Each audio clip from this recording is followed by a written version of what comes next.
छात्रों, संबंध बोधक, इसकी परिभाषा है जो अव्यय शब्द संज्ञा अथवा सर्वनाम के साथ आकर उनका संबंध वाक्य के दूसरे शब्दों से बताते हैं, उन्हें संबंध बोधक अव्यय कहते हैं। एक बार फिर समझिए कि जो अव्यय शब्द संज्ञा अथवा सर्वनाम के साथ आकर उनका संबंध वाक्य के दूसरे शब्दों से बताते हैं, उन्हें संबंध बोधक अव्यय कहते हैं। इनके एग्जाम्पल्स को देखिए, उदाहरण को। मेरे घर के पीछे बगीचा है। अब इसके मैं सिंपल फार्मूला बताऊं आपको जानने के लिए। अगर मैं क्लास में होता तो मैं आपको सिंपल सेंटेंस से बताता कि जिन शब्दों के पीछे के काकी होगा और उसके बाद जैसे के पीछे, के आगे, के ऊपर, के नीचे, तो आप समझ लीजिएगा ये के वाले हैं ना, या से पहले, से दूर, ऐसे। तो के और से वाले शब्दों को ही हम संबंध बोधक कह देंगे। जैसे देखिए, मेरे घर के पीछे, बच्चा ठन के मारे, हमारे घर के सामने, पुल के ऊपर। तो इसमें के पीछे, के मारे, के ऊपर, के सामने आदि शब्द क्या कर रहे हैं? बगीचा, ठंड, ट्रक तथा स्कूल शब्दों को, है ना, शब्दों का संबंध पूरे वाक्य से जोड़ रहे हैं, है ना। अतः ये शब्द संबंध बोधक अव्यय कहलाते हैं। अब संबंध बोधक अव्यय विभक्ति के बिना भी प्रयोग होते हैं और विभक्ति के साथ भी प्रयोग होते हैं, ठीक है। जैसे भी मैंने कहा ना, के से, जैसे बोलता है राम परिवार सहित मेला देखने गया, तो सहित भी विभक्ति रहित होने के कारण ये क्या है? सहित शब्द क्या है? संबंध बोधक है। और के से का मैंने बोल ही लिया, विभक्ति समझ रहे ना, कारक की विभक्ति है, षष्ठी विभक्ति वाला। चलिए, संबंध बोधक अव्यय की प्रकार देख लीजिए।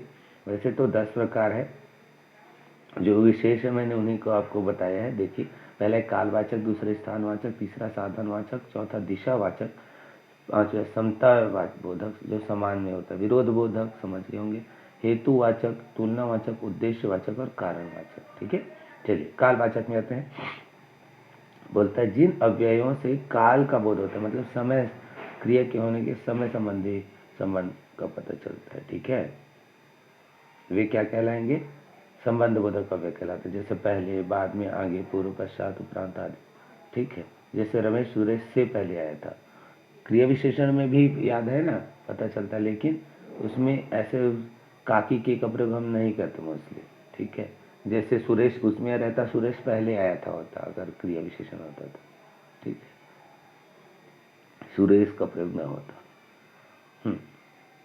चलिए, दूसरा है स्थानवाचक।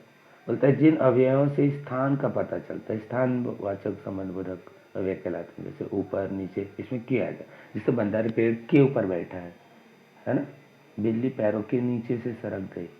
बाहर, घर के बाहर भिखारी खड़ा है। घर के भीतर बच्चा रो रहा है ना।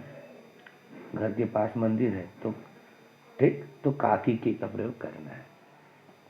साधनवाचक, जिन अवयवों से साधन का पता चलता है, ठीक है, साधनवाचक संबंध बोधक अव्यय कहलाते हैं। जैसे बोलता है के द्वारा, के खातिर, के बलबूते, के कारण, के मारे, है ना। जैसे सर्दी, ठंड के मारे मेरी तो, हमारी तो हालत खराब है। यहाँ पर बोलता है हेतु, है ना, बच्चे अच्छे अंक लाने के लिए, है ना, ठीक है। और हेतु में जरूरी नहीं है हम के का प्रयोग करें, है ना। वह खिलौनों के लिए रो रहा है, ये हेतु है, ठीक है। निमित्त, जरिए, सहारे, के साथ आदि। जैसे राम ने बाण के द्वारा रावण को मारा, ठीक है, बच्चा खिलौनों की खातिर रो रहा है, ठीक है। फिर घर बच्चों के बलबूते चलता है, या ये, ठीक। दिशावाचक, जिन अवयवों से दिशा का पता चलता है, दिशावाचक संबंध बोधक अव्यय कहलाते हैं। सामने, पीछे, और, तरफ, उत्तर, दक्षिण, पूर्व, पश्चिम भी इसी में आ जाते हैं। वह आसमान की ओर देख रहा था, ठीक है। घर के पीछे बगीचा है ना, ठीक है। मंदिर के सामने से लोग चले गए। समता बोधक, समान के लिए, इक्वलिटी के लिए, ठीक है, जिन अवयवों से समानता का पता चलता है, समतावाचक संबंध बोधक अव्यय कहलाते हैं। जैसे के समान, की तरह, की भांति इत्यादि। जैसे मेरे भाई के समान कोई भी योद्धा नहीं है, ठीक है।